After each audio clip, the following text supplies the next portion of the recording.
اور لوگ شکشا شکشا کی باتیں کرتے ہیں، ایجوکیشن ایجوکیشن ایجوکیشن ایجوکیشن، شکشا شکشا شکشا شکشا۔ مگر میں اس مختصر تقریر میں آپ کو یہ بتانا چاہوں گا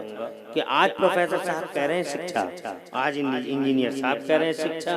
آج جناب والا لیکچرار صاحب کہہ رہے ہیں شکشا، مگر اس شکشا کو لایا کون؟ یہ شکشا آئی کہاں سے؟ یہ شکشا کیسے پھیلی زمانے میں مختصر تقریر میں بتانے کی کوشش کروں گا۔ اگر آپ سن سکتے ہو تو زور سے سبحان اللہ کہہ دو۔ سبحان اللہ۔ اللہ تعالیٰ آپ کو آباد رکھے، سر سبز و شاداب رکھے، اور دو جہاں میں خدا آپ کی لاج رکھے۔ 1500 سال پہلے یہ قرآن شریف جو اس وقت دنیا کی سب سے زیادہ مظلوم کتاب ہے، یہ قرآن شریف جو سب سے زیادہ مظلوم کتاب ہے دنیا میں آج، اپنوں میں بھی اور غیروں میں بھی، اپنے جناب والا قرآن کی طرف کوئی توجہ نہیں کرتے، بلکہ ایسا خیال ہے اپنوں میں کہ قرآن پڑھنے والے پیچھے رہ جاتے ہیں، اور غیروں کا یہ حال ہے کہ غیر قرآن شریف کو پھاڑتے ہیں۔ نہ جانے کتنے قرآن شریف کی کاپیاں دنیا کے پردے پہ پھاڑ دی گئی معاذ اللہ، اور جناب والا لوگ قرآن کی شان میں بدتمیزیاں گستاخیاں کرتے ہیں، دریدہ دہنیاں کرتے ہیں۔